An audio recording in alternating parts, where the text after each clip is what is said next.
Hello students, today I am going to show you how to implement linear regression. First of all, we will discuss the linear regression.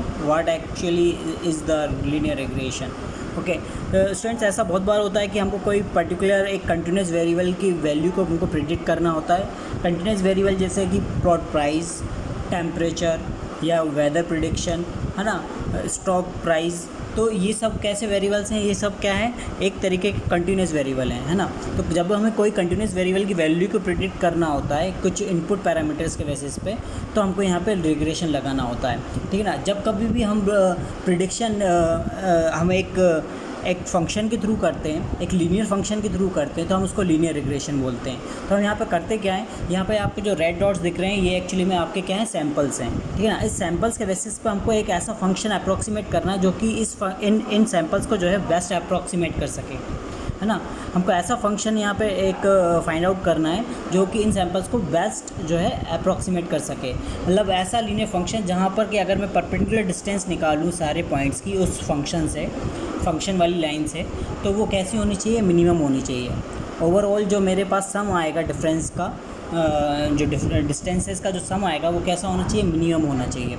अगर ऐसा कोई हम function अगर खोज लेते हैं, इसका मतलब है कि हमारा जो फंक्शन है इन सैम्पल्स को बेस्ट अप्रॉक्सीमेट कर रहा है. और जब कभी भी मैं प्लॉट साइज़ की वैल्यू को मैं यहाँ पे अगर इस फंक्शन पर प्रोजेक्ट करूँगा तो उसके करस्पॉन्डिंग जो मेरे को यहाँ पे वैल्यू मिलेगी वो एक एक्यूरेट प्रेडिक्शन होगा, है ना. तो लीनियर रिग्रेशन में एक होते हैं इंडिपेंडेंट वेरिएबल और डिपेंडेंट वेरिएबल. यहाँ पे प्लॉट साइज़ जो है आपका इंडिपेंडेंट वेरिएबल है और प्लॉट प्राइस आपका डिपेंडेंट है, क्योंकि प्लॉट प्राइस यहाँ पे प्लॉट साइज़ पे डिपेंडेंट है ना. यहाँ पे मल्टीपल पैरामीटर्स भी हो सकते हैं, जैसे कि आप यहाँ देख रहे हैं. दूसरा केस जो है यहाँ पे ये जो रैम, मोबाइल की रैम और नंबर ऑफ़ कोर्स कितनी, उसके बेसिस पे उसकी प्राइस को प्रेडिक्ट कर रहे हैं, तो यहाँ पे ये भी कर सकते हैं. अच्छा, यहाँ पे जो फंक्शन होता है, फंक्शन लीनियर फंक्शन, उसके सिर्फ दो ही पैरामीटर्स होते हैं. एक तो होता है स्लोप और एक होता है इंटरसेप्ट, है ना. तो यहाँ पे आप देख रहे हैं कि प्लॉट साइज़ यहाँ पे आपका एक स्लोप होगा इस फंक्शन का और एक होगा इंटरसेप्ट, है ना. पर जब आप मल्टीपल वेरिएबल्स के केस में आप आते हैं, जैसे यहाँ पे मल्टीपल इंडिपेंडेंट वेरिएबल्स है, कोर्स और रैम, तो यहाँ पर कोर वाली लाइन का भी खुद का एक स्लोप होगा और रैम वाली लाइन का भी खुद का एक वो होगा, स्लोप होगा. मतलब M1 जो है कोर का स्लोप है और M2 जो है रैम का स्लोप है. पर इंटरसेप्ट सिर्फ सेम होगा. इंटरसेप्ट बताता है कि वो आउटपुट लाइन पे कहाँ पर इंटरसेप्ट करेगा फंक्शन. ठीक है ना. तो यहाँ पे एक्चुअली में M1 और M2 क्या है, एक तरीके से वेट हैं. वेट किसके हैं, कोर का, और एक M2 किसका वेट है, रैम का, है ना. अगर मैं इसको जो है न्यूरल नेटवर्क की उसमें देखता हूँ तो देखिए आप देख सकते हैं कि रैम जो आपका एक रैम साइज़ जो पैरामीटर है उसका वेट कितना M1 है और कोर का वेट कितना है, M2 है. तो ये M1 M2 दो हो गए वेट. और यहाँ पर जो इंटरसेप्ट था उसको हम यहाँ पे न्यूरल नेटवर्क में बोलते हैं बायस, है ना, जो कि डिसाइड करता है कि वो आउटपुट लाइन में कहाँ पर वो फंक्शन जो है इंटरसेप्ट करेगा. ठीक है. तो अब हमको यहाँ पे क्या कैलकुलेट करना है, हमको यही स्लोप्स की वैल्यू और इंटरसेप्ट की वैल्यू हमको यहाँ पे कैलकुलेट करना है ना. हाँ. तो लर्निंग के लिए हम क्या करते हैं, सबसे पहले तो हम डिसाइड करते हैं कि हम कौन सा कॉस्ट फंक्शन ले रहे हैं जिसको हम मिनिमाइज़ करवाना चाहते हैं. तो हमारा कॉस्ट फंक्शन यहाँ पे क्या है, मीन स्क्वायर एरर है. मीन स्क्वायर एरर में हम क्या करते हैं, हर एक सैम्पल की हर एक प्रेडिक्शन वैल्यू से उसका डिफरेंस लेते हैं और उसका स्क्वायर करते हैं. तो यहाँ पर हम स्क्वायर क्यों कर रहे हैं, इसलिए क्योंकि एरर जो है नेगेटिव भी हो सकती है, पॉजिटिव भी हो सकती है ना. फिर हम इसका क्या कर रहे हैं, मीन ले रहे हैं. सारे सैम्पल्स का एरर्स हैं उन सबका स्क्वायर करके हम यहाँ पे सबका क्या ले रहे हैं, मीन ले रहे हैं. तो ये जो मीन स्क्वायर एरर है ये एक्चुअली में क्या बता रहा है कि आपका मॉडल कितना एक्यूरेट है ना. और हम इस एरर को हम क्या करना चाहते हैं, मिनिमाइज़ करवाना चाहते हैं, और इसी को हम क्या बोलते हैं, कॉस्ट फंक्शन बोलते हैं. तो इस कॉस्ट फंक्शन को हमको मिनिमाइज़ करना है. इस कॉस्ट फंक्शन को मिनिमाइज़ करने का तरीका है कि हम अगर अपने जो हमने हमारे जो पैरामीटर्स मतलब बोले तो कि स्लोप और इंटरसेप्ट, अगर वो हमारे करेक्ट होते जाएंगे तो हमारा ये कॉस्ट फंक्शन कैसा होता जाएगा, मिनिमाइज़ होता जाएगा. मतलब कि हमको क्या करना होगा, हमको सैम्पल से लर्न करना है. तो हम क्या करेंगे, यहाँ पे हम नई वैल्यू कैलकुलेट करेंगे, ओल्ड वैल्यू में हम एक ग्रेडियंट वैल्यू को का सम कर, है ना. तो यहाँ पे जो ग्रेडियंट है उसको हम डेल एम से हमने यहाँ पे डिनोट किया हुआ है, वो हम कैलकुलेट करेंगे. ठीक है ना. अब डेल एम का यहाँ पे मैंने मल्टीप्लाई किया लर्निंग रेट से. लर्निंग रेट बताता है कि हम एक बार में हम कितना ही इसको चेंज कर सकते हैं. सपोज़ डेल एम की वैल्यू बहुत ज़्यादा आ गई तो भी वो ज़्यादा चेंज नहीं करने देगा, क्योंकि लर्निंग रेट की वैल्यू जो है बहुत ही ज़्यादा छोटी होती है, वो बहुत ही ज़्यादा छोटी होती है, लेट्स से कि 0.001 है ना। तो अगर डेल एम की कोई ज़्यादा वैल्यू भी है, कोई बड़ी वैल्यू भी है, तो भी वो उसको बहुत छोटा बना देगा। हम ऐसा क्यों कर रहे हैं? हम ऐसा इसलिए कर रहे हैं क्योंकि अगर हमने यहाँ पर डेल एम अगर हमारा बड़ा अमाउंट आ गया तो हम क्या करते हैं कि हमको ये हमारा कॉस्ट फंक्शन है और ये हमारा वो पैरामीटर है जिसकी वैल्यू हम चेंज कर रहे हैं। अगर हम हर बार बड़ा बड़ा चेंज करेंगे, हर स्टेप में अगर हम बहुत बड़े अमाउंट से अगर चेंज करने लगेंगे तो हो सकता है हम पहले इटरेशन में यहाँ है, सेकंड इटरेशन में हम यहाँ पर आ सकते हैं, तो ये मिनिमम पॉइंट हमसे मिस हो सकता है। तो हम वो मिनिमम पॉइंट मिस नहीं करना चाहते हैं, उस मिनिमम पॉइंट को वो मिस ना हो, इसलिए हम क्या करते हैं, हमारा स्टेप साइज़ बहुत छोटा रखते हैं।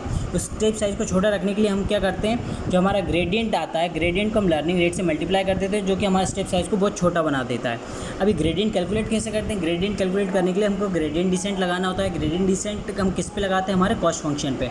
कॉस्ट फंक्शन को जो है हम डिफरेंशिएट करते हैं किसके रिस्पेक्ट में? हमारे पैरामीटर्स के रिस्पेक्ट में, जिसको हमको जो है लर्न करना है। तो हमारे दो ही पैरामीटर्स हैं, एक तो हो गया हमारा स्लोप और एक हो गया इंटरसेप्ट। तो हम कॉस्ट फंक्शन को जब एम के रिस्पेक्ट में अगर हम डिफरेंशिएट करेंगे तो हमको यहाँ पे ग्रेडियंट जो मिल रहा है वो है -2e/n, है ना। जब मैं इंटरसेप्ट के रिस्पेक्ट में अगर जब मैंने कॉस्ट फंक्शन का डिफरेंशिएशन किया तो मेरे को मिला -2e/n। ठीक है, अब मेरे को हर इटरेशन में क्या करना होगा, अपनी वैल्यूज़ को चेंज करना होगा। किस अमाउंट से? ग्रेडियंट के अमाउंट से। तो मतलब मेरे स्लोप की नई वैल्यू क्या होगी? ओल्ड वैल्यू प्लस मेरा ग्रेडियंट से मल्टीप्लाई करेंगे अब लर्निंग रेट से, है ना। लर्निंग रेट क्यों? क्योंकि मेरे को अपना स्टेप साइज बहुत छोटा रखना है।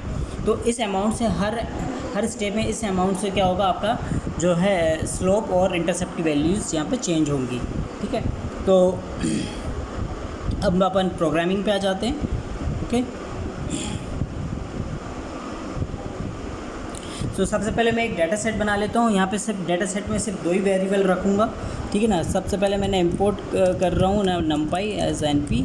ओके, तो मैं पहले दो वेरिएबल क्रिएट कर लेता हूँ, एक इंडिपेंडेंट और एक डिपेंडेंट, ठीक है ना। तो ये हो गया मेरा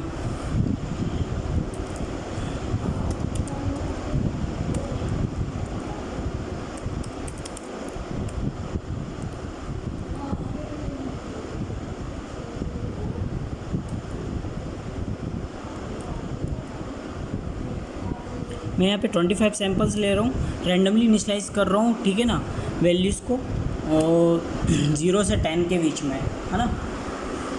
तो ये इसके अकॉर्डिंग मेरा एक वेरिएबल यहाँ पे इनिशियलाइज़ हो जाएगा। अब चूँकि मैं चाहता हूँ कि डिपेंडेंसी हो दूसरे वेरिएबल में भी, तो मैं क्या कर रहा हूँ, वो ए की वैल्यू में ही कुछ छोटा सा रैंडमली चेंज करके जनरेट कर दूँगा, ठीक है ना। np.random.rand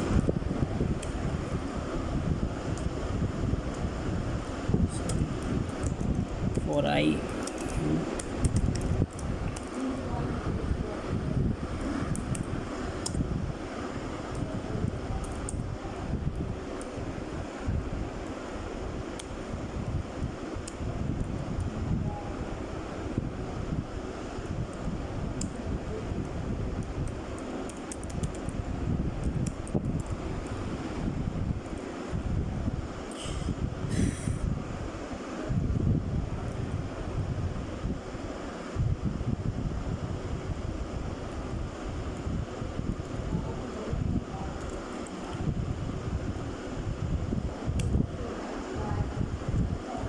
तो यहाँ पे क्या कर रहे हैं, यहाँ पे मैंने पहले एक ए वेरिएबल लिया जो कि मेरा एक इंडिपेंडेंट वेरिएबल है, ठीक है ना। इसके मैंने 25 सैम्पल्स मैंने क्रिएट किए हैं, हर एक वैल्यू जो है 0 से 10 के बीच में लाई कर रही है। फिर मैंने दूसरा वेरिएबल क्रिएट किया बी, है ना। उसको मैं किससे जनरेट कर रहा हूँ? ए से ही जनरेट कर रहा हूँ। ए में कुछ रैंडम वैल्यूज़ को ऐड करता जा रहा हूँ, है ना। पर वो जो रैंडम वैल्यूज़ में ऐड कर रहा हूँ वो बहुत ही ज़्यादा छोटी है, जिससे कि जो है काफ़ी हद तक जो है ए और बी में कोरिलेशन रहेगा, है ना।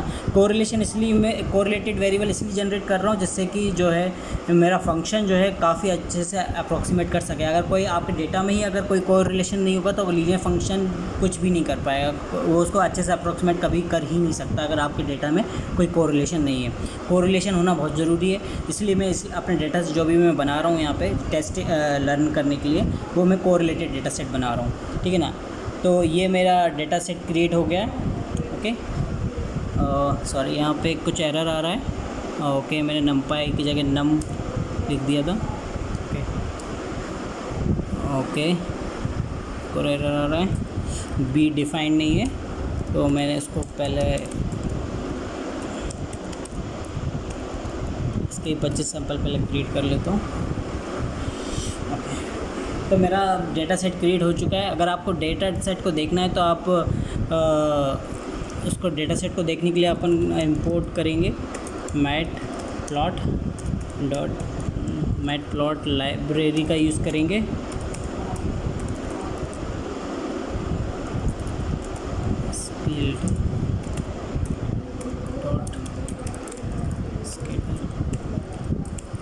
ओके, तो मैं अभी प्लॉट करके दिखाता हूँ आपको। ये आपका सैम्पल्स हैं जो मैंने जनरेट किए हैं। देख रहे हैं काफ़ी हद तक दोनों वेरिएबल जो हैं आपस में कोरिलेटेड हैं, तो यहाँ पे जो लीनियर फंक्शन आएगा वो काफ़ी हद तक जो है इसको अप्रॉक्सीमेट कर सकता है। तो नेक्स्ट मैं क्या करूँगा, मैं अब लीनियर रिग्रेशन के लिए एक फ़ंक्शन डिज़ाइन करूँगा, लीनियर रिग्रेशन। ओके, तो इस लीनियर रिग्रेशन में मेरे को कुछ पैरामीटर्स लेने होंगे, जैसे कि एक हो गया मेरा डेटा सेट का इंडिपेंडेंट वेरिएबल, एक डिपेंडेंट वेरिएबल, और एक हो जाएगा मेरा लर्निंग रेट। मैं लर्निंग रेट क्या लेना चाहता हूँ, और ईपॉक क्या होता है, ईपॉक बताता है आप हर बार आप क्या करते हैं, आप अपने पैरामीटर्स को जो है अपडेट करते हैं हर इटरेशन में, ठीक है ना। पर हर अपडेशन में क्या होता है कि एरर एकदम ही कम नहीं हो जाती है। आप हर बार आप जाते हैं अपडेट करने के बाद फिर से आप पूरे डेटा सेट से एरर निकालते हैं, फिर आप अपडेट करते हैं। तो इस पूरी साइकिल को हम एक ईपॉक बोलते हैं। तो हम क्या करते हैं, हमको लगभग जो है अपने मॉडल को की कॉस्ट फंक्शन को मिनिमाइज़ करने में कम से कम जो है मॉडल टू मॉडल वैसे डिपेंड करता है, पर जहाँ तक कि हमको 100, 200, 300 ईपॉक्स लग जाते हैं, ठीक है ना। हर इटरेशन में जो है कॉस्ट फंक्शन मिनिमाइज़ होता है, ठीक है ना, और इसलिए हमको बहुत सारे ईपॉक्स चाहिए होते हैं, ठीक है ना। हर ईपॉक में जो है हम हमारे पैरामीटर्स को अपडेट करते हैं। तो अब ये तो मैंने वो कर लिया पहले। अब मेरे को क्या करना होगा, अपने पैरामीटर्स को इनिशियलाइज़ करना होगा रैंडमली, जो कि मैंने क्या किया, एम और सी की वैल्यू को यहाँ पे इनिशियलाइज़ कर दिया है 0 से, ठीक है। अब मैं नेक्स्ट क्या करूँगा, अब मुझे इन दोनों की वैल्यूज़ को लर्न करवाना है, तो मैं क्या करूँगा, ईपॉक्स का यूज़ करूँगा ना। हर इटरेशन में जाऊँगा और एरर निकालूंगा और ग्रेडियंट्स कैलकुलेट करूँगा और अपडेट करूँगा, ठीक है ना। तो मैं यहाँ पर क्या कर रहा हूँ, पहले मैं आई इन रेंज, तो मैं कितने बार ईपॉक्स ले लेता हूँ। सपोज़ मैं यहाँ पे 100 यहाँ पे तो आपको इनपुट में देना होगा कि आप कितने ईपॉक लेना चाहते हैं, ठीक है ना। तो ये मेरा कोड उतनी बार रन होगा जितने मैं ईपॉक्स लेना चाहता हूँ, ठीक है। तो अब नेक्स्ट क्या करूँगा, हर ईपॉक में आने के बाद मेरे को क्या करना है, एरर निकालना है, राइट। तो एरर निकालना है किससे, आपको हर एक सैंपल से एरर निकालना है। तो मैं क्या कर रहा हूँ, यहाँ पे चेन रेंज, मेरे को एरर निकालना हर एक सैंपल से, है ना। तो मेरे पास कितने सैंपल्स हैं ये मेरे को कैसे पता चलेगा। वैसे तो आप मेरे को यहाँ पे पता है कि मेरे पास 25 सैंपल्स हैं, तो मैं यहाँ पे डायरेक्ट 25 ले ले रहा हूँ। नहीं तो आप अदरवाइज़ आप क्या कर सकते हैं, आप अपने आप शेप फाइंड आउट करेंगे पहले अपने डेटा का, उससे भी आप डायरेक्ट यहाँ पे उसकी वैल्यू यहाँ पे फाइंड आउट लिख सकते हैं, ठीक है ना। अब मेरे को क्या करना है, हर एक सैंपल से एरर निकालना है। तो एरर किस किस के बीच में होगी, प्रेडिक्शन के बीच में होती है और ओरिजिनल वैल्यू के बीच में होती है। ओरिजिनल वैल्यू क्या है आपकी, जो कि आपका डिपेंडेंट वेरिएबल में दिया हुआ है VJ, है ना। और आपका प्रेडिक्शन क्या होगा, प्रेडिक्शन होगा मेरा M multiplication with J plus C।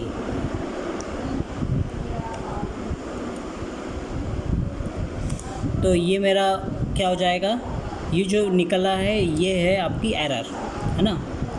आपकी एक सैंपल से जो एरर निकल रहा है वो ये है, ठीक है ना। पर आपको क्या करना है, आपको इस एरर को क्या करना है, स्क्वायर करना है, राइट। तो आप क्या करेंगे, E × E, ओके। अब स्क्वायर भी कर लिया है। अब आपको क्या करना है, मैंने कहा था कि आपको मीन लेना है, तो आप क्या करेंगे, एक वेरिएबल बनाएंगे, उसमें आप क्या करेंगे, सम को ऐड करते जाएंगे आप, ओके। तो वो ऐड होता जाएगा सम, ठीक है ना। और जब आप इस कोड से बाहर निकलेंगे, इस लूप से बाहर निकलेंगे, तो आपको ओवरऑल एरर मिल चुकी होगी, राइट, ओके। हाँ आप इस लूप से बाहर निकल गए। आपको कैसी एरर चाहिए, आपको मीन स्क्वायर एरर चाहिए, राइट। एमएससी क्या हो जाएगी आपकी, S divide by number of samples. Number of samples कितने हैं यहाँ पे 25 हैं, ओके। अब आपको मीन स्क्वायर एरर निकल चुकी है। अब आपको करना क्या है, अब आपको क्या निकालना है, ग्रेडियंट। ग्रेडियंट्स की वैल्यूज़ आपको पता है, जी एम मेरा हो गया ग्रेडियंट फॉर स्लोप, है ना। तो वो क्या फॉर्मूला क्या कहता है, -2 इंटू ई, ओके।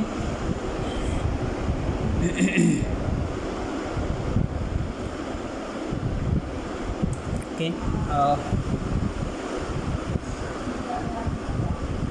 सॉरी, मेरी यहाँ पे एरर तो निकल गई है, ठीक है ना, ओके। तो एरर निकल चुकी है, मुझे यहाँ पे एरर का स्क्वायर भी नहीं करना होगा, आपको सिर्फ खाली एरर ही निकालना है। अब आप डायरेक्ट क्या करेंगे, आप ग्रेडियंट निकालेंगे, किसका, स्लोप का, है ना।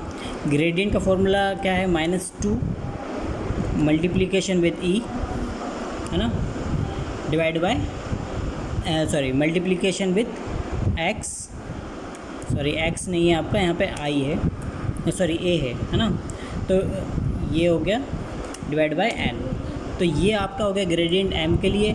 और ऐसे आप ग्रेडियंट निकालेंगे बायस के लिए, बायस मतलब तो इंटरसेप्ट, -2 मल्टीप्लिकेशन विथ ई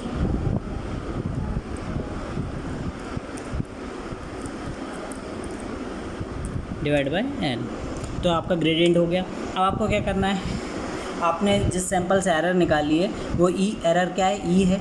उस एरर का यूज़ करके आपने क्या निकाल लिया, ग्रेडियंट निकाल लिया एम के लिए और स्लोप के लिए और बायस के लिए। अब आप क्या करेंगे, उस सैंपल के लिए जो आपने ग्रेडियंट निकाला है, अब आप उसको अपडेट करेंगे। मतलब एम इक्वल टू क्या कर देंगे, एम इक्वल टू या न्यू वैल्यू आपको चाहिए तो old value plus gradient G M multiplication with learning rate, है ना। तो यहाँ पे आप लर्निंग रेट, ऐसे आप क्या करेंगे, बायस के लिए भी यही करेंगे आप, B plus G B learning rate, okay. तो ये आपका जो है ग्रेडियंट कैलकुलेट हो गया है। अब ग्रेडियंट कैलकुलेट होने के बाद आपने क्या किया, दोनों पैरामीटर्स एम और बी को अपडेट भी कर दिया ग्रेडियंट से, ओके। तो ये आपका हो गया किसी एक पर्टिकुलर जेथ सैंपल के लिए, ठीक है ना। और ये प्रोसेस आपको कितनी बार करनी है, जितने आपके इपॉक्स हैं, ठीक है ना। तो अपन अब दोनों लूप से बाहर आ गए, ठीक है ना। अच्छा, आप लीनियर रिग्रेशन से आप रिटर्न क्या करवाना चाहते हैं, आप रिटर्न करवाना चाहते हैं किस किस की वैल्यू, एम और सी की वैल्यू, है ना। तो रिटर्न आप क्या करवाना चाहते हैं, एम और सी, है ना। तो ये जो फंक्शन आपने बनाया है, ये कोफिशिएंट्स की वैल्यू क्या कर देगा, आपको रिटर्न कर देगा, ठीक है। मैं इसको रन करता हूँ, ओके। कुछ एरर आ रहा है,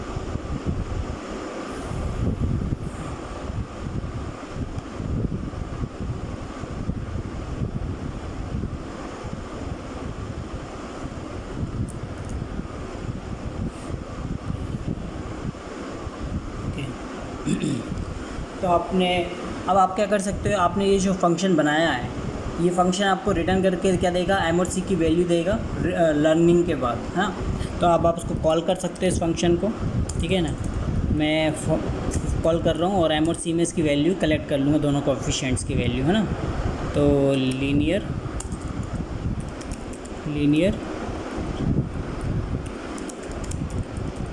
रिग्रेशन, इसके अंदर मेरे को क्या क्या पास करना है, ए बी, लर्निंग रेट मैंने 0.001 ले लिया है, ईपॉक्स मैंने यहाँ पे 100 ईपॉक्स ले लिए हैं, ठीक है ना। अब मैं इसको रन करा रहा हूँ,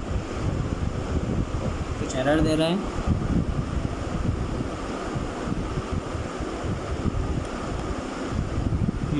N is not defined, okay. मैंने एन डिफ़ाइन नहीं किया एक्चुअली, मैं एन में डायरेक्ट ही यूज़ कर रहा था 25, क्योंकि मेरे को पता था कि मेरे पास 25 सैम्पल्स हैं, ओके। पहले मैं इसको कर लेता हूँ,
तो अब मैंने यहाँ पे लीनियर रिग्रेशन को कॉल किया, उसके अंदर ए बी और लर्निंग रेट और इपॉक की वैल्यू यहाँ पे पास की है। तो मेरे को इसने दोनों कोफिशिएंट्स की वैल्यू दे दी है। मैं दोनों कोफिशिएंट्स की वैल्यू यहाँ पे चेक कर सकता हूँ। ये मेरी एम की वैल्यू है, ओके, और ये मेरी सी की वैल्यू है, ओके। तो मेरे दोनों ग्रेडियंट्स की वैल्यूज़ मेरे को यहाँ पे मिल गई है, ठीक है। अब नेक्स्ट मैं क्या करूँगा, नेक्स्ट मैं अपने फंक्शन जो है इसको प्लॉट करके देखूँगा, ठीक है। कि पहले मैं क्या करूँगा, प्रिडिक्शन एक फ़ंक्शन बनाऊँगा जिससे मैं सारी वैल्यूज़ को प्रिडिक्ट कर लूँगा। Predict, okay. प्रिडिक्ट में मैं क्या पास करूँगा, इनपुट और अपने लर्न पैरामीटर्स, ओके। और प्रिडिक्ट कराने के लिए क्या करूँगा, एक वो लूँगा, लूप चलाऊँगा। हर एक सैंपल के लिए मेरे को प्रिडिक्शन करना है इन रेंज। जितने मेरे पास सैंपल्स हैं, सैंपल्स हैं मेरे पास 25। तो प्रिडिक्शन सिंपल ही है। मैं एक पी नाम से एक एरे बना रहा हूँ जिसके अंदर सारी प्रिडिक्शन वैल्यूज़ आ जाएंगी, है ना। तो इसके अंदर M multiplication with P I, ये आयत प्रिडिक्शन आएगा इसके अंदर, M multiplication with I plus C, okay. Then तो मेरे को क्या मिल गया, प्रेडिक्शंस की वैल्यूज़ मिल गई हैं। और मेरे को इस लूप से बाहर आ जाऊंगा और रिटर्न क्या करवाना है मेरे को, प्रेडिक्शन, है ना। पी मेरे को रिटर्न करना है, ओके। अब मेरे को क्या करना है नेक्स्ट, अब उसको कॉल कर सकता हूँ मैं प्रेडिक्शन को, ठीक है। तो प्रेडिक्शन को कॉल करने के लिए मैं यहाँ पे क्या करूँगा, पी के अंदर मैं वैल्यूज़ ले लूँगा प्रेडिक्ट की, है ना। प्रेडिक्ट के अंदर ए एम और सी में पास कर रहा हूँ, उसको रन करता हूँ, okay. Predict is not defined,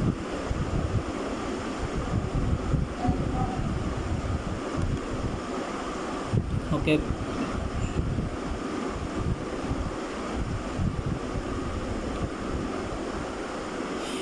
फिर से कॉल करता हूँ प्रेडिक्ट,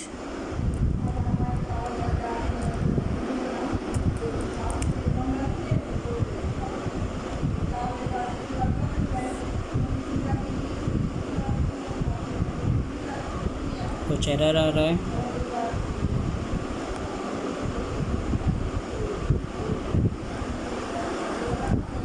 कि वो बोल रहा है कि पी जो है डिफ़ाइंड नहीं है। तो पहले मैं इसको डिफ़ाइन कर लेता हूँ।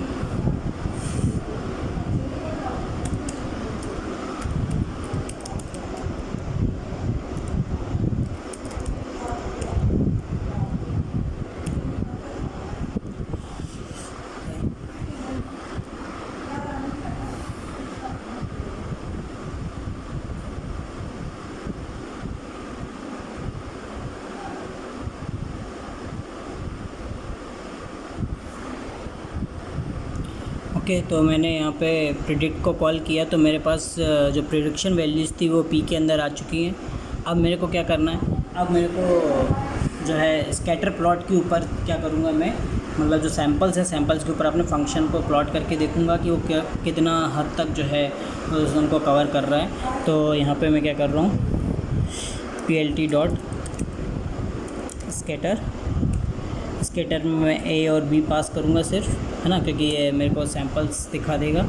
और लाइन को प्लॉट करने के लिए मैं सिंपल प्लॉट फंक्शन का यूज़ करूँगा।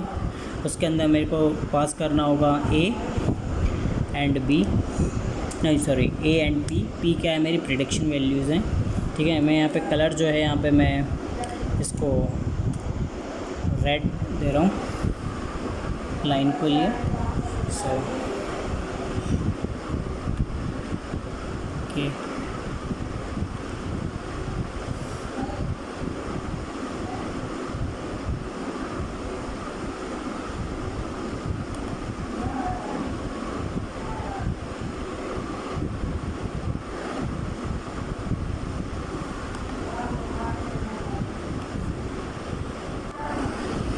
तो यहाँ पे अपन लोगों ने प्रेडिक्ट कर ली सारी वैल्यूज़ को, और इस फंक्शन का प्रेडिक्ट फंक्शन का यूज़ करके जो है अपन ने सारी वैल्यूज़ को प्रेडिक्ट कर लिया है। नेक्स्ट जो है यहाँ पे मैंने स्कैटर प्लॉट में जो है इनपुट सैंपल्स को यहाँ पे दे दिया है, जो कि आपको स्कैटर प्लॉट में आपको सारे सैंपल्स को डॉट्स के फॉर्म में रिप्रेजेंट कर देगा। इसके बाद मैंने लाइन को प्लॉट करने के लिए यहाँ पे प्लॉट फंक्शन का यूज़ किया, जिसके अंदर इनपुट मतलब इंडिपेंडेंट वेरिएबल और जो प्रिडिक्शन वैल्यूज़ हैं उनको ले लिया है, और यहाँ पे कलर मैंने रेड ले रखा है लाइन के लिए। तो जब मैं इस कोड को रन करूँगा then you will get output like this.